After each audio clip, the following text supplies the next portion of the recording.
ምስጋና ይግባው። ካህናት አባቶቻችን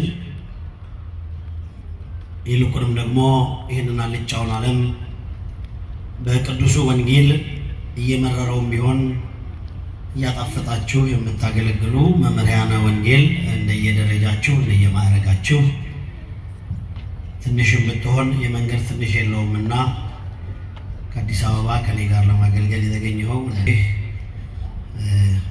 ልጅ ወንድማችን በኃይሉ የተወደዳችሁ የሰንበት ትምህርት ቤት ወጣቶች ምድር ሐዘን በዝቶባት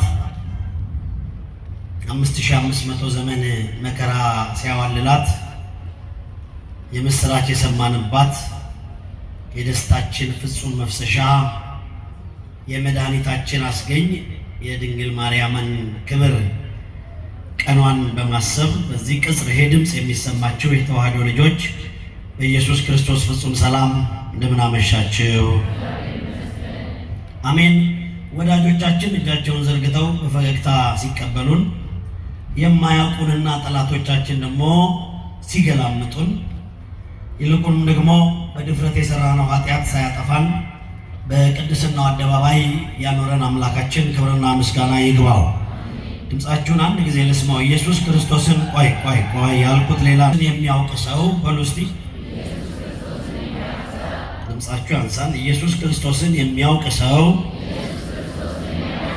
ድንግል ማርያምን ለሰከንድ እንኳን ቢሆን አይረሳትም።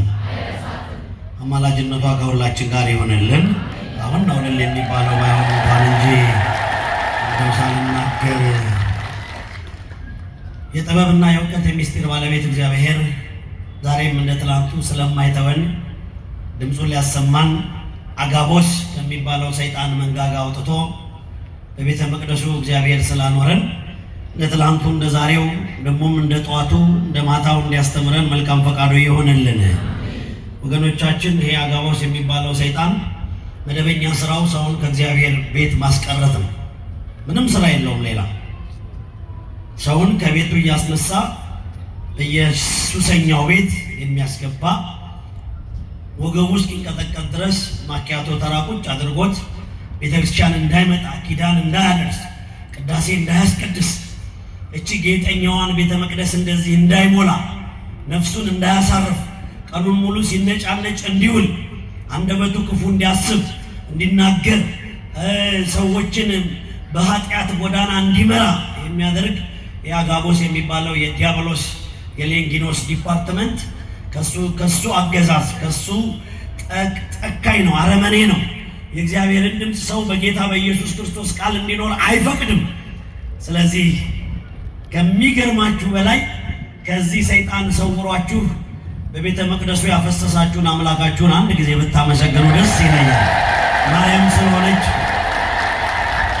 ኦርቶዶክሶች ተዋህዶ ልጆች ስለሆነን ብቻ አይደለም የመጣ ነው። ከእንደዚህ አይነቱ አጋንንት እግዚአብሔር ጠብቆን ነው ያመጣንና ለዚህ ውለታው በእውነት ስስታሞች እንኳን አልነበራችሁም ወይ በርዷችኋል ይሆናል። እነሱ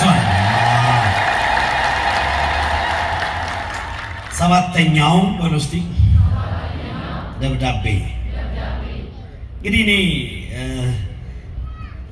ሰዓቱ ትንሽ እንዲይዘኝ አልፈራም። ለጠቢብ ሰዓት ቃል ተወቆ ነው። ጥቂት ደቂቃ ነው የምንቆየው። ያው ጊዜው እንደሆነው መሆን ግዴታችንም ስለሆነ ቤተክርስቲያን ደግሞ ሽሙንሙን ስለሆነች ሁሉንም በየጊዜው እንደየፈርጁ ነው የምታለብሰው።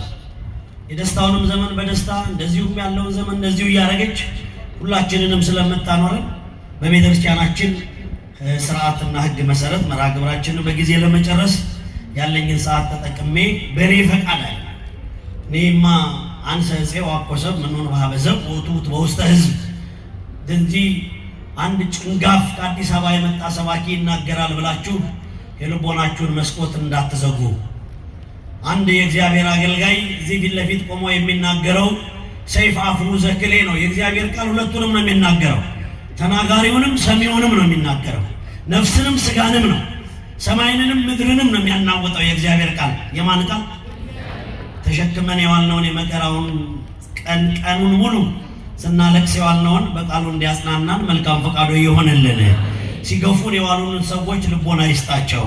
ስለነሱ ማሰብ ትተን ስለ ቃሉ የቃሉን ደጅ እግዚአብሔር ከፍቶ ሲናገር እኛም ደግሞ ያ ምስኪኑ በብዙ ነገር የተተበተበው ልባችንን ወለል አድርጎ እንደ ልድያ ከፍቶ አዝነን የመጣን ተደስተን እንድንመለስ፣ ከፍቶን የመጣን ደግሞ ከመከፋት ውጭ ሆነን እያመመን የመጣን ተፈውሰን እንድንሄድ የማን ፈቃድ ይሆንልን?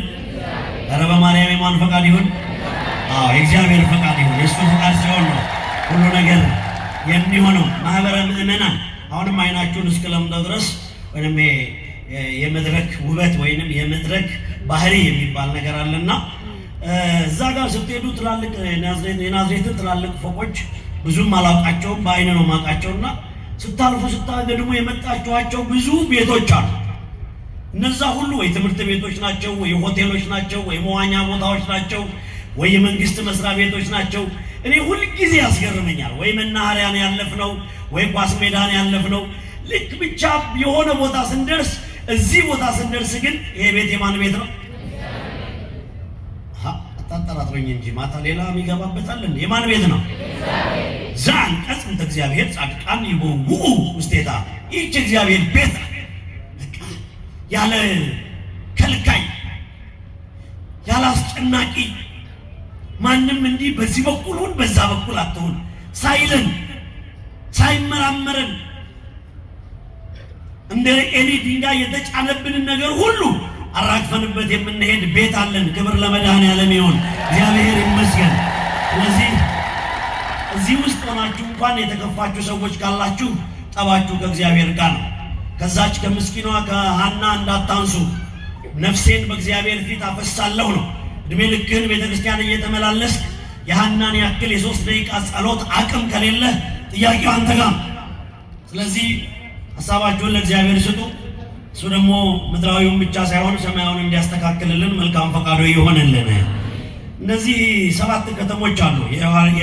የዮሐንስ ራእይ ምዕራፍ 3 ከቁጥር 7 ጀምሮ የተጻፈላቸው እነዚህ 7 ከተሞች ትንሽ ሰዓቱ እኔን ስለሚገድበኝ እኔ ምን አስጨነቀኝ የተወሰነውን አንዷን ብቻ።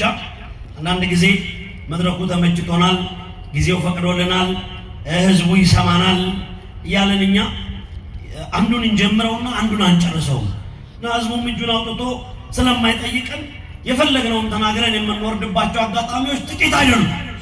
ከኛ እንኳን የቆረጁ ሰዎች ስብከቱን አስተካክለው ህዝቡን እያደናበሩት ነው። በቃ ህዝቡ መስማት እንጂ ማዳመጥ እንደማይችል እነዛኞቹ በጣም አውቀውታል። ሰምታችሁ የለም? ደሳለኝ አለው። አቤት አለ ከህዝቡ መሃል አዳራሽ ውስጥ። ሚስት ትፈልጋለህ አይደለም? አዎ። ጓደኛ አሜሪካ ናት አይደለም ሲለው አይ ፓስተር ጂንካ ናት አለ። አዳራሽ ውስጥ ያለው ሰው ሁሉ አሜን ይላል። አያችሁ፣ እኛ እንኳን እቺን የመሰለች ልዕልት ንጽሕት ቅድስት ተዋህዶ እምነት ይዘን ስለ ስብከት እንጨነቃለን።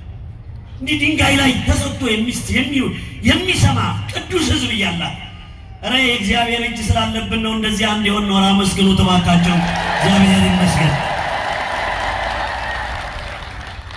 እነዚህ ኤፌሶን፣ ሰምርኔስ፣ ጴርጋሞን፣ ቲያጥሮን፣ ሰርዴስስ፣ ፊላደልፊያና ሎዶቅያ የሚባሉ እነዚህ ሐዋርያት በተለይ ቅዱስ ጳውሎስ ብዙ ወንጌል የሰበከባቸው የእስያና የታናናሾቹ የአውሮፓ ከተሞች ናቸው።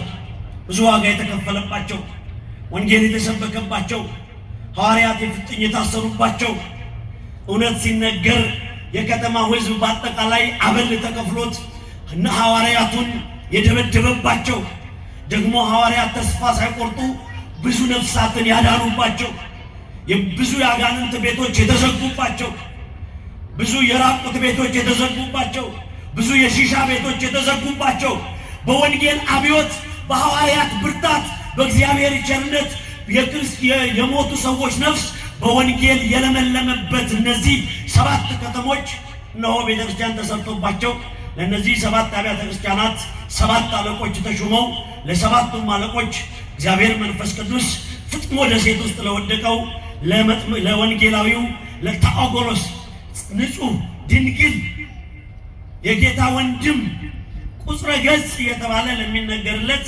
የድንግል ጠባቂ ተብሎ ለሚነገርለት ለወንጌላዊው ለቅዱስ ዮሐንስ እግዚአብሔር መንፈስ ቅዱስ በተደረገው ባለው መንፈሳዊ አገልግሎት እኔ ደስተኛ ነኝ።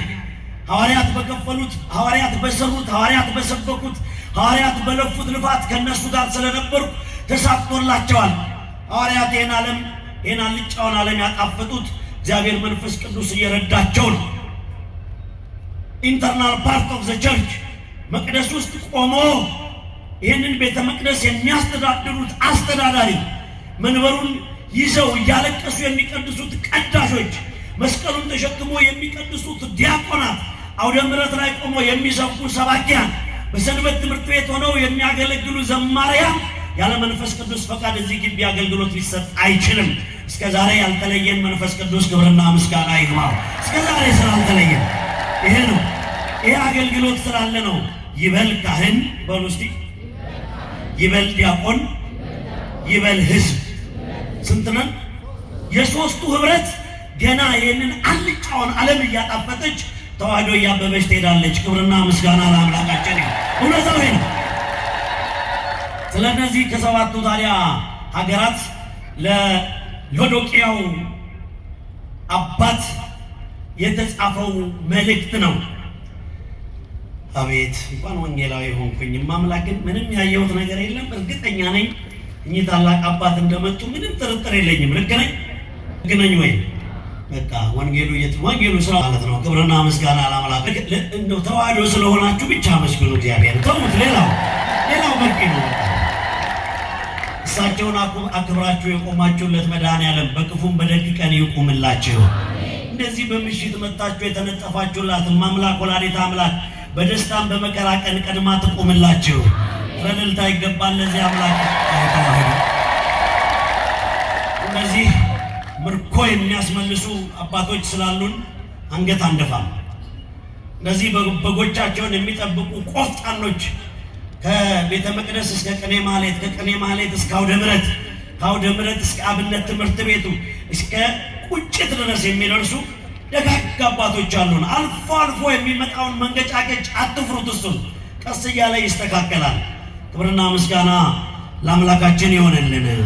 እንኳን መጡ ማምላክን እንኳን መጡ። እንዲሁ ስለዚህ አስተዳዳሪ ያስተማርኩ ነበረ። በቃ ትክክል ነው ማለት ነው አገልግሎቱ። በቃ መጽሐፉም መድረኩም ተመቻችቷል። ይገርማችኋል። ይህ 7ኛው ደብዳቤ ትንሽ መረር ያለ ነው። አሁን የአእምሯችሁን ስኮፕ አስፉት። እዚህ ውስጥ ኢንጂነሮች አላችሁ፣ ዶክተሮች አላችሁ፣ እንደያቀማችሁ ፊደል የቆጠራችሁ አላችሁ። እግዚአብሔር መንፈስ ቅዱስ ደግሞ እውቀትን የሚያበራላችሁ ሰዎች አላችሁ። ወንጌል ሲነገር በሰው ቪው አይታይም፣ በሰው ፍላጎት አይታይም።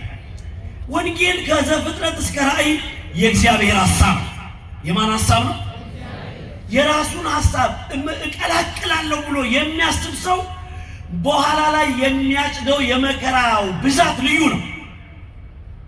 ይሄ በእኛ ዘመን ደረሰ እንጂ ይህ አውደ ምሕረት የነ ጳውሎስ አውደ ምሕረት ነው። ይህ አውደ ምሕረት የነ ቅዱስ ማርቆስ አውደ ምሕረት ነው።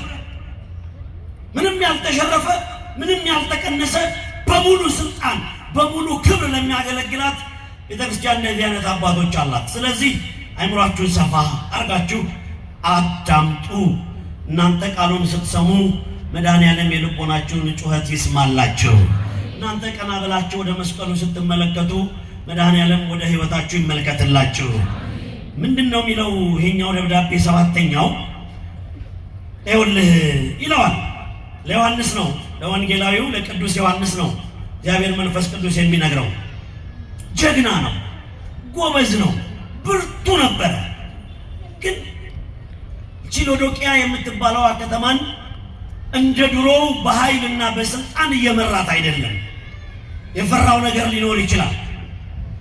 ጨርሶ ጥፋት አላጠፋም።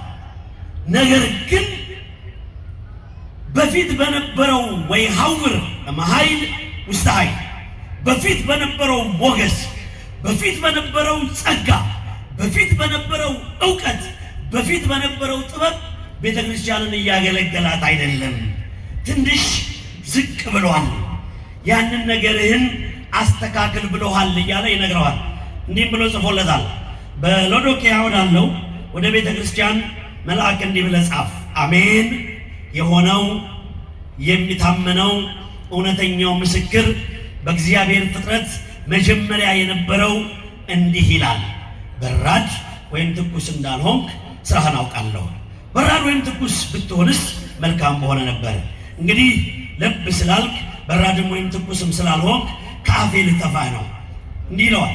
ምክንያቱን ሪዝኑን ነው የሚያቀርብለት። እንዲህ ያለበትን ምክንያት እግዚአብሔር ሀብታም ነኝና ባለጠጋ ሆኛለሁና አንድስ እንኳን አያስፈልገኝም የምትል ስለሆንክ ጎስቋላና ምስኪን ድሃም እውርም የተራቆትክ መሆንህም ስለማታውቅ ባለጠጋ እንድትሆን በእሳት የነጠረውን ወርቅ ተጎናስፈህ የራቁትነትንም ማፍረት እንዳይገለጥ ነጭ ልብስን እንድታይም ዓይኖችን የምትኳልበትን እንኩል ከኔ ትገዛ ዘንድ እመክርሃለሁ።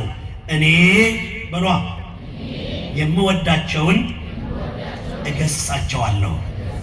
ስለ ቃሉ የአምላካችን ስም የተመሰገነ ይሁንልን። አሁን ምንድን ነው ያለው? ማስጠንቀቂያ ነው። ይሄ ኦብሊጌሽን ነው። አንዳንድ ጊዜ ሁላችሁ ወንጌል ሊቃውንቱ ሲተረጉሟት 4 እኛ ደግሞ ወደ እናንተ ስናደርሳት 3 ትርጉም ይኖራታል። የመጀመሪያው ንባብ ነው። ሁለተኛው የንባቡ ትርጉም ነው። ሶስተኛው ምስጢር ነው። በጣም እየጠነከራችሁ ስትሄዱ ደግሞ ተግሳጽ ይጨመርበታል። በቃሉ እንድንጠነክር መድኃኔዓለም ይርዳል።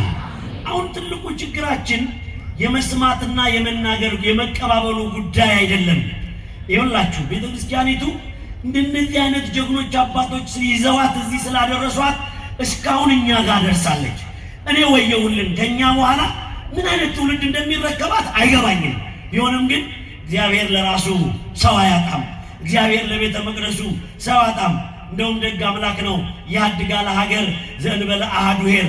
እንደው ምእመናን ይኸውላችሁ ቤተክርስቲያን የተዋህዶ ልጆች ስለሆናችሁ እንትን ይሄ የነፍሱን የስጋውን የስጋዊውን ዓለም በመንፈሳዊ መነጽር ተመልከቱት።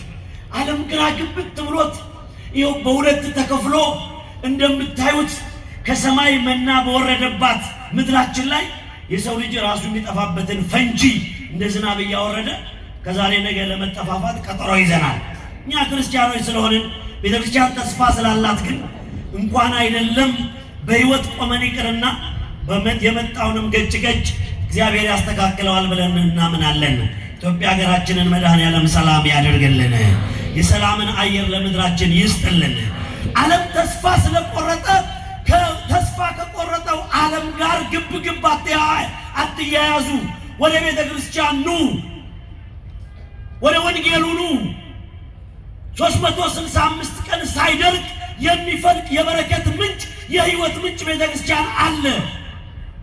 እንዴት እችን ትልቋን እምነት እንዴት ከዓለማዊ ጋር አወዳድራችሁ እዛው ስበው ያስቀሯችኋል? አስቸጋሪ ነው። ስጋዊውን ዓለም በመንፈሳዊ ዓለም ካላያችሁት ዓለም ላይ እየታየ ያለው ነገር በጣም ከባድ ነው። እቺ ጉደኛ ደግሞ የሆነች ሀገር ትላንትና ሳይቀራሉ የሰይጣንን ቀን ስታከብሮላለች አሉ። ዛሬ ነው የሰማሁት። አሁን እስኪ እንደው በስነ ስርዓት በቅጡ መቆም ሳይትችል እንደው እነዛ የሞቱ ሰዎችን ታሪክ ተቀብላ ስንት ትርጓሜ፣ ስንት ምስጢር፣ ስንት ገና ተገልጦ ያልታዩ ስንት የጥበብ መጽሐፍት ባሉባት ሀገር ላይ እንዲህ አይነት ትውልድ ተፈጥሯል። ከዛ መንጋጋ አውጥቶ በቤተ መቅደሱ ስለሚያኖረን ክብርና ምስጋና ለአምላካችን ይሆንልን። ምን አለው ሰውየውን? አስተዳዳሪውን ምን አለው? አስተዳዳሪውን ወይንም የቤተ ክርስቲያኑን መሪ ይኸውልህ እኔ ወድሃለሁ፣ እኔ እኮ ክብሬን ሰጥቻለሁ። እዚህቺ ሎዶቅያ የምትባለው ከተማ ምዕመናን ከተራራ ስር ያለች ናት። በታናሹ እስያ ውስጥ ያለች ከተማ ናት እና የከተማው ውሃ መጀመሪያ ሲፈልቅ ጸበል ሆኖ ነው የሚፈልቀው ከከተማው ግርጌ ላይ እና ከከተማው ግርጌ ላይ ጸበል ሆኖ ይፈልቅና መድኃኒትነቱን ከጨረሰ ወይንም ጸበልተኞቹ ጸበል ተጠምቀው ተጠጥተው ከጨረሱ በኋላ ወደ ከተማው የሚገባው በድንጋይና በድንጋይ መካከል አልፎ ነው። ሀገሪቱ ደግሞ ፀሐያማ ስለሆነች ድንጋዩ ውሃውን ያሞቀዋል። ስለዚህ የሎዶቅያ ከተማ ህዝብ ከተማው ጋር ውሃው ሲደርስ ለብ ብሎ ነው የሚደርሰው። የዚህች የሎዶቅያ ቤተክርስቲያንን አባት ህዝቡን እንዲያስተምር እንዳይፈራ እውነቱን እንዲገልጥ ትናንት በነበረ ክብር ቀጥል፣ ትናንት በነበረው ሞገስ ቀጥል፣ ካንተ በላይ ስልጣን ያለው የለም፣ ማንም ሊያስፈራራህ አይችልም። ማምላክ ምስክሬ በጣም በቤተክርስቲያን የክህነት ደረጃ የሚያስደስተኝ የአባቶቻችን የካህናት ስልጣነ ክህነት ውስጤን ያረሰርሰዋል። ቻይናት ቀርጸው አውሮፓ ይቀረጽ፣ ባለሀብቶች ተመተው አባ ቆይ እርሶ መስቀል አንዴ ይቀመጥ አይባል። እንደውም በሚገርማችሁ ልክ ፓይለቶቹ ፊዚክስ እና ኬሚስትሪን አበጥረው አንጠርጥረው ይማሩና ፓይለት ይሆናሉ። ኬሚስቶቹም ደግሞ ዶክተር ይሆናሉ። እነዚሁ ፕሮፌሰር የሆኑ በዚህ ምድር ላይ የሚያንገበግብ ወይም የሚያንቀጠቅጥ ስልጣንና ማዕረግ ይኖራቸዋል። የኛ የተዋህዶ አባቶቻችን ስልጣን ግን ሌሊት 11 ሰዓት ተኩል ላይ ሚመጠን ግርም ተዛት ይለት እንተወረን መንፈስ ቅዱስ ምልዕልተ ሰማይ ወይ ጸልሎ ለዝንቱ ህብስት ወይ ቅዱስ ለዝንቱ ጽዋ መንፈስ ቅዱስ በሩስቲ ከሰማያ ሰማያት ይመጣል። ይሄን ቤተ መንግስት ያሉ ሰዎች መናገር አይችሉ፣ አሜሪካ ያሉ ሰዎች መናገር አይችሉ፣ ጉልበተኞች መናገር አይችሉ፣ ሚሊዮነሮች መናገር አይችሉ። ይህንን ስልጣን መንፈስ ቅዱስ በየዕለቱ እነሱ ጋር መጥቶ ለኛ የህይወት ምግብ የሚሰጠን አምላካችንን ረበ መድኃኔዓለም ከፍ አድርጉና አመስግኑት። ይሄ ስልጣን ለዘላለም ይኖራል። ይሄ ስልጣን ማንም አይሸርፈውም፣ ማንም። ስለዚህ እንደዚህ ነው የሚለው ያንተ ስልጣን ብርቱ ነው። ከተማ ውስጥ እንደገባው እንደዛ በድንጋይ መሃል መጥቶ እንደዋለው ውሃ ግን ለብ ብለሃል። ስለዚህ የለብታ ጥሩ ስላልሆነ እባክህን ይሄንን ወደ ለብታውን ወደ ሞቅታ ቀይረው፣ አትስነፍለት። ዓለም ሲያስከነዳ ሻት በለው። ዓለም አንተ ላይ ስልጣን የለውም እያለ እንደዚህ እያለ እንደው የምትፈልግ ከሆነ አጥርተህ እንድታይ ነጭ የለበሱትንም እንዲገለጡልህ ከኔ ጋር እኩል ውሰድና አይንህን ተኳል እያለ ቀለል አድርጎ እንደ ድካማችን እኮ አይደለም እግዚአብሔር እኛን የሚያስተምረን እንደሱ ቸርነት ነው፣ እንደ ይቅርታው ነው፣ እንደ ምሕረቱ ነው፣ እንደ አባትነት ፍቅሩ ነው። ስለዚህ ምን ይለዋል? ለብ ብለሃልና በኋላ ላይ ከምንለያይ ደግሞም ለብታ አስቸጋሪ ነው። ለጤነኛ ሰው አይሞከርም። ለብ ያለ ነገር ወይ ሞቃት ነገር ነው ወይ ቀዝቃዛ ነገር ነው መምረጥ። ለብታ አስቸጋሪ ነው። ምን ማለት ነው? የዛሬው ሰባኪ ደግሞ ምን የሚል ለብታ ያመጣብን የምትሉኝ ከሆነ ሰዓቱም ስለሄደ ወደ ላይፍ አፕሊኬሽናችን ወደ ህይወታችን እናስገባው። መጽሐፈ ሳሙኤል ቀዳማዊ ምዕራፍ 5 ከቁጥር 11 ላይ አንዲት ሴት አለች፣ አቢግያ ትባላለች። አቢግያ የምትባል ሴት መጽሐፍ ቅዱስ እንደዚህ ብሎ ጽፎላታል። እስቲ መልኳ የተዋበ በሉ እስቲ አይምሮዋ ብሩህ። ድምጻችሁ ከፍ አድርጉና ሁለቱን ነገሮች ተናገሩ። አይምሮዋ። አሁን መልክ በእኔና በእናንተ አይን ለአንዳንዱ ቀናንን፣ ለአንዳንዱ ደግሞ ቀና አይደለም። እግዚአብሔር ግን በስራው ምንድነው? ሁሌ ትክክል ነው አይደል? ሁሉም ፍጥረት ሁሉ ለእግዚአብሔር መልካም አይደለም። እኛንን አቃቄር የምናወጣው ወይንም ስም የምንሰጠው ነገሩን ሁሉ በጊዜው ምን አድርጎ ሰራው? ውብ አድርጎ ሰራው። የዚህች ሴት ግን ልዩ የሚያደርገው መልኳ የተዋበ ነው፣ አይምሮዋ ብሩህ ነው። አሁን ምድራችን ያጣችው ሚሊዮነር ሰው አይደለም። አሁን ምድራችን ያጣችው ምድራችን ያጠራት ተናጋሪ ኦራተር አይደለም፣ ተናግሮ የሚያሳምን አይደለም። ያጣችው ምድሪቷ አይምሮ ብሩህ የሆነ ሰው ነው የጠፋው። አይምሮ ብሩህ የሆነ ሰው እንዴት ህይወትን ሞትን ወደ ህይወት እንደሚቀይር ነው። ባሏ በጣም ባለጸጋ ነው እና ዳዊት እግዚአብሔር ከረኝነት እኔ አንዳንድ ጊዜ ይላችሁ ምመናኔ በፌስቡክ እና በቲክቶክ እንደዚህ በዘመነኛው ጉዳይም ደግሞ አይምሯችን ተወጥሮ የእግዚአብሔር ሐሳብ ሳይገባን እድሜያችን ኋላ ኪሳችን ከገባ በኋላ ና ወዲያ ብንል ምንም ጭቅጭቁ ትርፉ ጭቅጭቅና ጨጓራ በሽታ ብቻ ነው። በጊዜው ጥበበኛው እግዚአብሔር ጥበብን እንዲገልጽልን መልካም ፈቃዱ ይሆንልን። አሁን ወርጄ ነው የምናገረው ከናንተ አቅም በታች ሆኜ። እዚህ ውስጥ 3 አይነት ሰው ስላለ መጀመሪያው ወጣኔ ያለ ማርያም ስለሆነች ብቻ የሚመጣ፣ ሁለተኛው ማዕከላዊ ያለ ሁሌ አንዳንድ እሑድ ቤተክርስቲያን የሚመጣ፣ ሶስተኛው ደግሞ ፍጹማን አሉ ከቤተክርስቲያን የማይለዩ። እግዚአብሔር ይርዳኝና በሉ እስቲ ዘወትር ከቤተ መቅደሱ አይለየኝ። እስቲ የምትፈልጉ እጃችሁን አውጡ በሉ አመስግኑትና አይለያችሁ። ማን ከለከለ ታዲያ? ህይወት ያለው እኮ እዚህ ነው እኮ። ከዚህ ቅጽር ውጪ የምንወጣው ግዴታ ስለሆነ ብቻ ነው። ህይወት ያለው እዚህ ነው። ከዚህ እንወጣለን። ትዳር፣ ልጆቻችን፣ ምግብ፣ እንጀራ፣ ልብስ፣ ጭቅጭቅ፣ ሙግት በቃ የዓለም ጸባይ ነው። የእግዚአብሔር ቤት ጸባይ ግን ሰላም ብቻ ነው። የሰላም ጌታ ምድራችንን ሰላም ይስጥልን። በእውነት እኔ እንደው እንዴት አይነት ሸክም እንደሚቀለኝ ልነግራችሁ አልችልም። ይህንን ደግሞ ልምምድ አድርጉት። እንደ ኦዲተር ብቻ ማርያም ስትሆን ብቻ ብቅ አትበሉ። እንደ ኦዲተር ገብርኤል ሲሆን ብቻ ብቅ አትበሉ። በቃ እባክህ ፍቀድልኝና በቤት ለዘላለም ልኑር። ዓለም እንደሆነ አርጅታለች። ይኸው አርጅታ ይኸው እጅ ብላ ገንዘብ ያላቸውም ይጨነቃሉ፣ ገንዘብ የሌላቸውም ይጨነቃሉ። ጤፍ የሚሸምቱም ይጨነቃሉ፣ እንጀራ ገዝተው የሚበሉ ይጨነቃሉ። ባለስልጣኖችም ይጨነቃሉ፣ እንደኔ አይነቱን ኮምታራው ይጨነቃል። መኪና የሚነዳውም ይጨነቃል፣ በክራንች የሚሄደውም ይጨነቃል። ምድር እንደሆነ በጭንቀት ተሞልታለች። ኢየሱስ ክርስቶስ ምን አለ? አትጨነቁ፣ በአንዳች ነገር አትጨነቁ ብሎ ተናገረ። አትጨነቁ ያለ ጌታ የጭንቀታችንን ሸክማችንን ያራግፍልን። እና ይሄ አቢግያ የምትባለው ሴት ዳዊት እግዚአብሔር ቀባው። የምታውቁት ነው። ፊልም ነው አለ የሚመስለው። እረኛን የነበረ ሰው ወለል አድርጎ ቤተ መንግስት ሲያስገባው እናትና አባቱ በባልና ሚስት መካከል የነበረ ችግር በተፈጠረ ስህተት የተጸነሰው ዳዊት እግዚአብሔር አሳድጎት ከሱ እንዴት እንደሚጠብቀን ይታያቸዋል። 7 ወንድሞቹ ሪጀክት አድርገውት አለ ወይ የለም ወይ የሚቀባው ነቢይ መጥቶ ቤታቸው ሲጠይቃቸው እርስት ያደረጉትን ዳዊትን ያስታወሰ መድኃኔዓለም ከየወደቅንበት እንዲያስታውሰን መልካም ፈቃዱ ይሆንልን። ወንጌል ለዚህ ነው የምትሰበከው። እግዚአብሔር እንደማይረሳ እንድታውቅ ነው። ይሁንና ምንድነው የሆነው?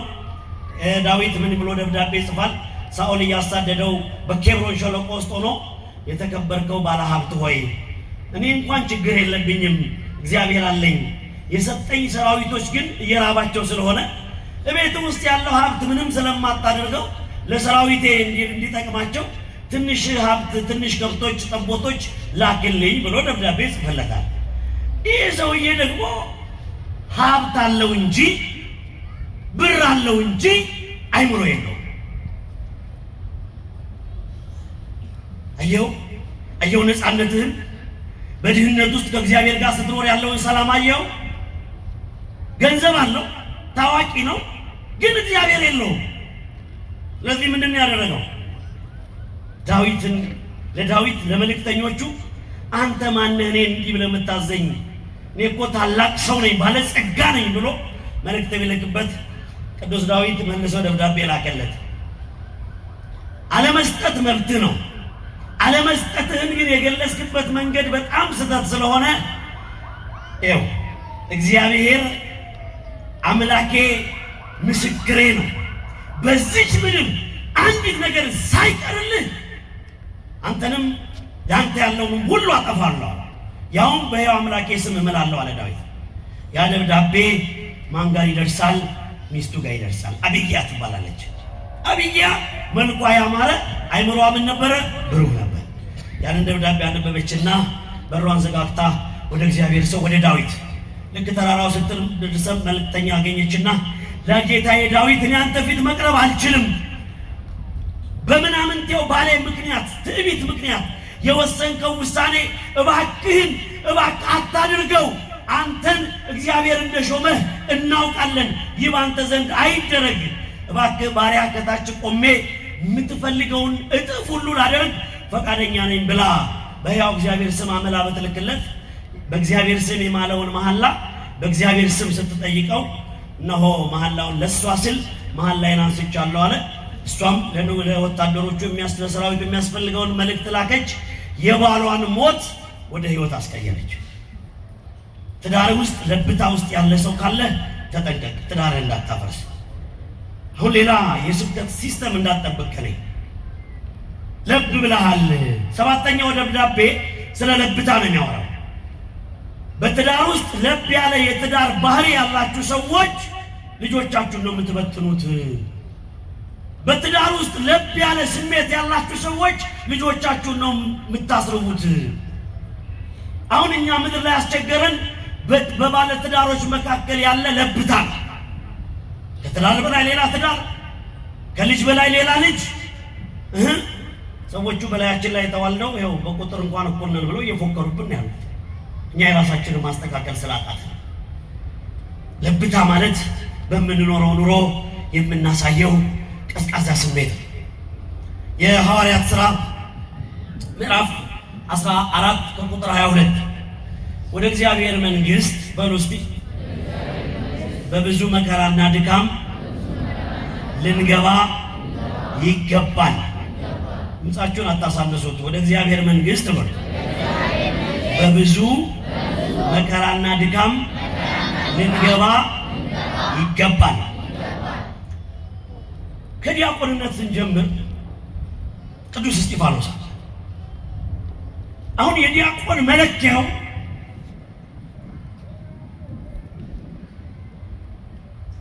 ካታሊስት ወይም ንግግር አዋቂ ወይም መረዋ ድምፅ ያለው ብቻ አይደለም። ዲያቆን የዲያቆን ልኬቱ ቅዱስ እስጢፋኖስ ከሞላ ከኮራ ቤቱ ለወንጌል አገልግሎት የተጠራው የተመረጠው የዲያቆናት አለቃ ቅዱስ እስጢፋኖስ የድቁና ሕይወቱን በለብታ ወይንም በቅዝቃዜ አይደለም ሲያስኬደው የነበረው፣ ሞቅ ባለ መንፈስ ነው። ከሐዋርያት በተማረው ትምህርት ስለ ኢየሱስ ክርስቶስ መስበክ ሲጀምር የአካባቢው ሰዎች አንተ እነዛ ትላልቆቹን አሰናበት ናቸው፣ አባረር ናቸው፣ ወደ አውሮፓ ወደ እስያ ሄዱልን፣ አንተ ማን ስለሆንክ ነው ከነሱ በበለጠ ሞገስ የምታስተምረው? ከዚህ በኋላ የኢየሱስ ክርስቶስን ስም እንዳትጠራ ሲሉት የኢየሱስ ክርስቶስን ስም ሳልጠራ መኖር አልችልም፣ እንደውም በኃይል እየሰበከ ሲሄድ የሚያውቁት ሰዎች አብረው ያደጉት ሰዎች ከከተማ አውጥተው ማንም ሳያይ ግንባሩን በድንጋይ ቢገምሱት የሚያምነው እግዚአብሔር ግን ሰማይን ከፍቶ ክብሩን አሳየው። ለዚህ ጌታ ክብርና ምስጋና ይግባው። ለዚህ ጌታ ሰዎች ወስደው በሚደበድቡን ሰዎች በሚያደርሱብን መከራ ከማልቀስ እግዚአብሔር የሚሰጠን ክብር ሰፊ መሆኑን ልንረዳ ይገባል።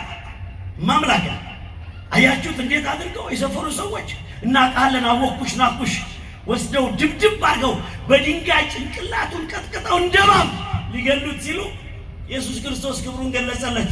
በስንት መከራ በስንት ስቃይ በስንት ሞት የሞት ዋጋ ከፍሎ መንፈስ ቅዱስን የሥላሴን አንድነትና ሶስትነት ስላየ ወገኔ በክርስትና ሕይወት ውስጥ ስትኖር ዱላ ፈርተህ ስድብ ፈርተህ ትችት ፈርተህ የተዋሕዶ ልጅ ነኝ እሆናለሁ ብለህ እንዳትሞክር። የካህናት አለቃ ቅዱስ ጴጥሮስንም ይህንን ያደረጉት ሽማግሌ ነው። ስለዚህ በሮም አደባባይ በቁልቁል ሰቅለው የገደሉት ሰዎች በሕይወት እያሉ የቅዱስ ጴጥሮስ ክብር እንደተነገረ የቤተክርስቲያናችን ትምህርት ሐዋርያቱ ጠቅላላ ዘመናቸው ያለፈው በብዙ መከራ። ምንድነው እያልከን ያለኸው የምትሉ ከሆነ ለብታ ውስጥ ነው ያላችሁት ወይስ ሙቀት ውስጥ ነው ያላችሁት ወይስ ቅዝቃዜ ውስጥ ነው ያላችሁት? ሶስት የአየር ጠባዮች ቁጭ ብለዋል። አንደኛው ሞቃት ነው፣ ሁለተኛው ለብታ ነው፣ ሶስተኛው ቅዝቃዜ ነው። ብዙ ዘመን ተሰበክን፣ ብዙ ምስጢር ተደላደለብን፣ ብዙ አይነት ጉባኤዎች መሃል ቁጭ አለን። አሁን ባለችው ተጨባጭት የሀገሪቱ ተጨባጭ ሁኔታ አሁን ባለችው በተለይ በተዋህዶ እምነት ቤተክርስቲያን ባለችበት ሁኔታ አሁን ባለው በእያንዳንዳችን የክርስትና ህይወት ሁኔታ ውስጥ ሞቃቶች ነን ወይስ ቀዝቃዞች ነን ወይስ በራዶች ነን? የፍጻሜው ዘመን ላይ አንቀልባ ይዘን አንቆምም። ምርጫው የኛ ነው። ሀገር ታሪክ እየተዋረደ ኢትዮጵያ ውስጥ እንደምን አመሻችሁ? አመረርኩት አይደለም? አውስ ወንድ ሴት ወንድ የሴት እጥረት ያለብን ይመስል አንድ ኢትዮጵያዊ አሜሪካ ሀገር ሄዶ መራቢያ ዘሩን አስቆርጦ እኔ ሴት ነኝ ያለ ጸጉር ቀጥሎ ሲመጣ እዚች ምድር ላይ ኢትዮጵያ ውስጥ ይሄን ከማየት በላይ ሞት አለ? እነ ተክለ ሃይማኖት ሀገር፣ እነ ዜና ማርቆስ ሀገር አንተ ትውልድ ቆሜ ምን ጋና ያለ ነው? ምን ጋና ያለ ነው? ይሄ ደብዳቤ አስተዳዳሪው ነው የሚመለከተው ትላለህ። አንተን ነው የሚመለከተው። አንተን ያውሩ ግልመ ጎን ጎን የምትሄደውን ቤተክርስቲያን ስትጠራ መልስ የማትሰጠውን እባክህ ልጄና ስትልህ ጆሮ ዳባ ልበስ ብለህ ጢሻ ውስጥ የተወሸከውን አንተን ነው የሚመለከተው። የደብዳቤ ለብ ብለህብኛል እያለህ ነው። ወንዱ ወገቡ ቀበቶ አጥሮ ራቁቱን እየሄደ ሴቶች ያ የሚያምረው ገላቸውን ራቁታቸውን በአደባባይ እየሄዱ አይተ እንዳላየ የሆንከው አንተ ነህ ለብ ያልከው። ካህኑማ ቤተ መቅደሱን ዘላለም እየከፈተ ነው እንዴ? እስከ መቼ የተዋህዶ ልጆች እስከ መቼ በለብታ ህይወት ውስጥ ቁጭ ብለን 365 ቀን የክርስቶስ ስጋና ደም እየቀረበ እኛ እስከ መቼ ከግቢ ውጭ ወጥተን እንሄዳለን? በትዳር ውስጥ ለብታ እንደማይሰራ ቀድሜ ነገርኳችሁ። ለዛ ነው ሰባኪው ጠቅልል ብሎ ሰዓት ሳይለኝ ቀድሜ በትዳር ህይወት ውስጥ ለብታ ያለ የኦርቶዶክስ እምነት ተከታይ ካለ ቤተክርስቲያንን ለካ ሀገሬን ለካ መጎዳት እኔ ነኝ እያመሸው እየገባው ሚስቴንና ልጆችን እያበሳጨው ለካ ውሸት ነው። የሚያምረው ቤቴ ውሸት ነው። ምንዳው መኪና ለካ ውሸት ነው። ብዙ ደሞዝ የሚከፈለኝ ውሸት ነው። ትዳሬን በለብታ መመራው ነኝ ሞቅ ማለት አለብኝ ብለህ ማስተር ደብዳቤው አንተ ቤት ነው። ሲሲው ኮፒው ላንተ ነው። ሌላኛው በዶግማና በቆነና ጉዳያችን ላይ በቤተክርስቲያናችን ጉዳይ ላይ የለብታ ስሜት ያለን ብዙ ሰዎች ነን። ደሞዟን የምንበላ ትእዛዝ የማንቀበል ሁልጊዜ ቤተክርስቲያን ሰላም እንዳይኖራት ያልተደረገውን ተደርጓል የተደረገውን እንዳልተደረገ ጥቀርሻ እያለበስን የሚሆነውን እንዳልሆነ የዋሁን ነጭ ቀለም ነጭ ወረቀት ህዝባችን ላይ የመቅደሳችንን የውስጣችንን ገበና እያወጣን እያወረድ የተናገርን ህዝቡ ሞቅ እንዳይል በሞቅታ ወይንም በመለኮታዊ ባህሪው ወይንም እግዚአብሔር በሰጠው ባህሪ ወይንም በክርስትና ህይወት እንዳይመራ ያደረግነው ለብ የሚል ህዝብ እንደሆነ ያደረግነው። ውስጥ ያለንም አንዳንድ አገልጋዮች እንደዚህ አንጠፋ። ለቤተክርስቲያን ምቹ ጉዳይ ከሌለ ለብ ያለ ካህን ነህ። ለቤተክርስቲያን ለአውደ ምሕረቱ ሰላም ለወንጌሉ ሰላም ከሌለ ጠዋት ኦርቶዶክስ ተዋህዶ አውደ ምሕረት ላይ ማታ ተሐድሶ ጓዳ ውስጥ እየመጣ የምትማር ከሆነ አንተ ለብ ያልክ ነህ። ሞቃት ነኝ እንዳትል። በአንተ ለብታ ብዙ ወቀሳ ይመጣል። ስለዚህ የቤተክርስቲያናችን ዶግማና ቀኖና ልንጠብቅ ይገባል። ስርዓተ ቤተክርስቲያን የማይጠብቅ ክርስቲያን ለብ ያለ ክርስቲያን ነው። እንዲህ ይላል ትንቢተ ኤርምያስ ምዕራፍ 15 ከቁጥር 1 ላይ እስቲ መለስ ተላርጋችሁ ልጨርሰው። እግዚአብሔር ሆይ በል ለብ ብዬ እንዳላስቸግርህ በቃልህ እንበረታ ፍቀድልኝ። እንዲህ ይላል። ለብ ብለው የሚያስቸግሩትን ሰዎች እንደዚህ አላቸው እግዚአብሔር። እኔ እግዚአብሔር እንዲህ አለኝ ይላል ኤርምያስ፣ ነቢየ እግዚአብሔር ቅዱስ ኤርምያስ። በሙሴና በሳሙኤል ስም ቢለምኑኝ እንኳን እሺ አልላቸውም ማለት እነዚህ ለብ ያሉ ሰዎች አያችሁ ሙሴ በህይወቱ ለብታ የለበት በወገኑ የሚወድ ሀገሩን የሚወድ ህዝቡን የሚወድ ታሪክን የሚወድ ከፈርዖን የልጅ ልጅነት ስሜት ወጥቶ በባዶ ሜዳ ላይ ከእግዚአብሔር መኖር የመረጠ ስለሆነ በጣም ስለሚወደው በሙሴና በሳሙኤል እንኳን ስም ቢለምኑኝ እምቢ ብለው ትተውኝ ስለሄዱ እሺ አልላቸውም ይላል። ስለዚህ ባካችሁ በወላዲተ አምላክ በቃ እስከ ዛሬ ዘመን ተጨምሮልናል፣ እድሜ ተጨምሮናል። በለብታ ህይወት የሰው ህይወት የምናበላሽ፣ በለብታ ስሜት ቤተ መቅደሱን የምናስጨንቅ፣ በለብታ ህይወት አይምሯችን የራሳችን የሚበጠበጥብን ሰዎች ግድ የላችሁም። ዓለም የምትሰጠን ምንም ረፍት ስለሌለ ወደ ክርስትናው ሞቅታ እንጠጋ፣ ንስሐ እንግባ፣ ስጋው ደግሞ እንቀበል፣ አስራት በኩራታችንን እንታመን። በዚህ በተረት ተረት ዓለም ተወስደን ህይወታችንን እንዳንጨርስ። በትዳር ውስጥ ለብ ያለ ህይወት የሚኖር አንድ ክፉ ሰው ነበረ። ሚስቱ 3 ልጅ ወለደችለት። ልጆች የማን ስጦታዎች ናቸው? የማን ስጦታዎች ናቸው? አብረው እየኖሩ እያለ ከጊዜ በኋላ ባህሪ አወጣና ባህሪ ደግሞ ከባድ ነው። አንዳንዴ ይገርማችኋል። ይህ ታላቅ አውደ ምሕረት ስለሆነ ነፍሴ እየተጨነቀች ነው የምሰብከው። ይህ ሰው 3 ልጅ ከወለደችለት በኋላ ዝርግፍግፍ ስትልበት ከክፉ ሰዎች ጋር ውሎ ማምሸት ይጀምራል። ባክን ጌታዬ እግዚአብሔር አላጎደለብንም፣ ሀብት ሰጥቶናል፣ ጤና ሰጥቶናል፣ ልጆች ሰጥቶናል፣ ደግሞ ዘመን እየጨመረልን ነው። ለምንድን ነው ትልቅ እየሆነን እየሄድን በማሰብ ማደግ ሲገባን ለምንድን ነው የምታመሸው? ለምንስ ነው ከአቅም በላይ ሰክረህ የምትመጣው? ሀገሩን ታውቀው የለም ወይ? ይህ እኮ የምንኖርበት ሀገር ከሌሊቱ 6 ሰዓት ዘንዶ ይወጣል። አምሽተህ ስትመጣ በሉ እስቲ ዘንዶ ይውጣል።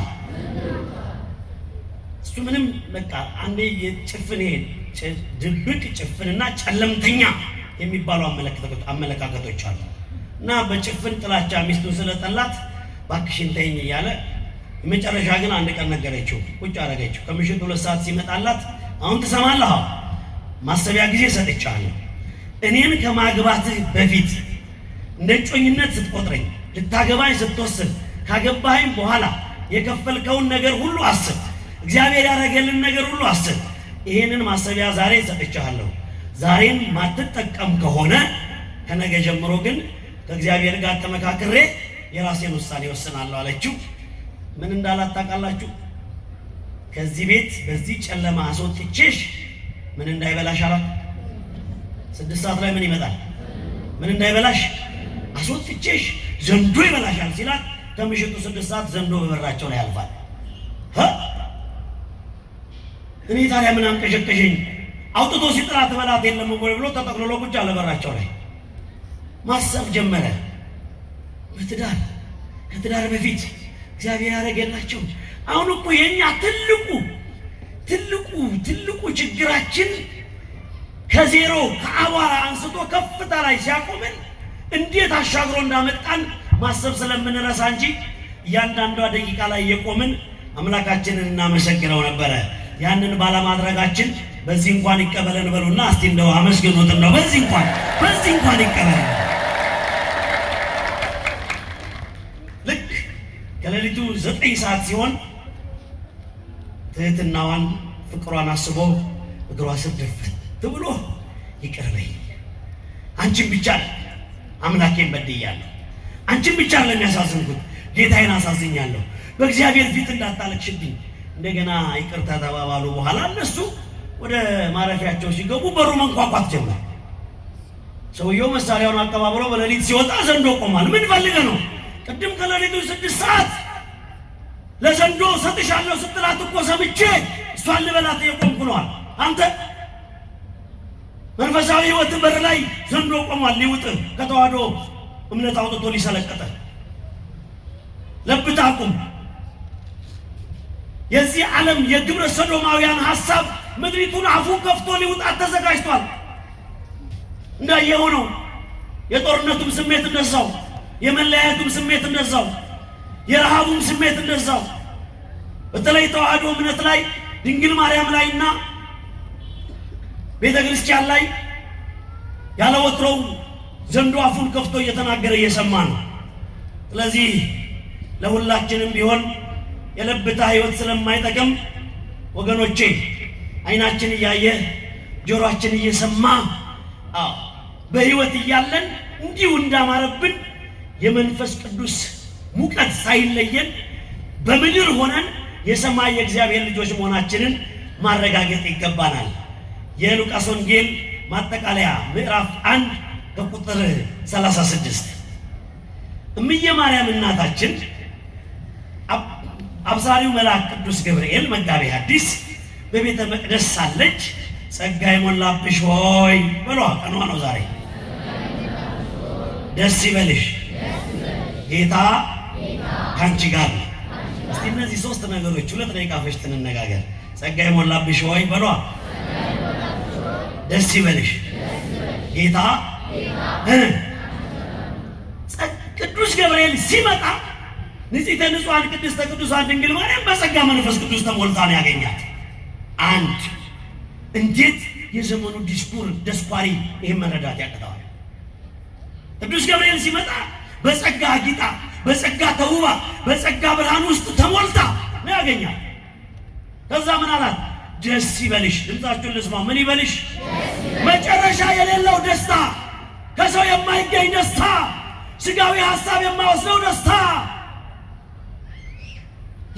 የመናፍቃን ህብረት የማይቀማት ደስታ፣ ዘንዶው ሄሮድስ ቢመጣ የማይቀማት ደስታ። የድንግል ማርያም ደስታ ደስታዬ ነው የምትል ካለ አመስግናት። ከፍ ደስታዋ ደስታዬ ነው የምትል ነው። ሶስተኛው ምንድን ነው? ጌታ በሏ ካንቺ ጋር ነው። ማን ካንቺ ጋር ነው? ጌታ ማን ነው? ማን ነው እሱ? እግዚአብሔር ከሷ ጋር ከሆነ አርዮስ ከሷ ጋር ባይሆን፣ ንስጥሮስ ከሷ ጋር ባይሆን፣ ሰባሪዎስ ከሷ ጋር ባይሆን፣ ድምጻችሁን ልስማው። ጌታ ከሷ ጋር የሆነው ጌታ ከኛ ጋር ነው የምትል ከሆነ አመስግነው ነው። አመስግን። እነዚህ ሶስት ሰላምታዎች ድንግል ማርያም ከሰማችና ከቅዱስ ገብርኤል ጋር በመሰረታዊ ትምህርት ከተስማማች እንደ ቃል ይደረግልኝ እኔ ለእግዚአብሔር ባሪያ ነኝ ስትለው መልአኩ ገብርኤልም ከሷ ተነስቶ ሲሄድ ማርያምን ፈጥና ወደ ተራራማ ወደ ይሁዳ ወደ ቤተልሔም ፈጥና ወጣች። ኤልሳቤጥንም ሰላም አለቻት። ኤልሳቤጥም የማርያምን ሰላምታ በሰማች ጊዜ ጽንሱ በማኅፀኗ ውስጥ ደስ ተለ በኤልሳቤጥ ላይ መንፈስ ቅዱስ ሞላባት። እጅግ ቃል ብቻ ተናገሩ። ኤልሳቤጥም በሉ ድምጿን ከፍ አድርጋ ምን አድርጋ? ኧረ ወላዲተ አምላክ ድምጿን ምን አድርጋ? የታለ እናንተ ድምጽ? ድምጿን ምን አድርጋ? የጌታዬ እናት በሉ ደስታ ይገባሻል፣ የማኅፀንሽን ፍሬ የተባረከ ነው። ከዚህ ትምህርት ውስጥ ቆጣህ ለብ ትላለህና ይህንን ነገረ ማርያም በልቦናችን ይጻፍልን። ይቆየን። ወስብሐት ለእግዚአብሔር ወለወላዲቱ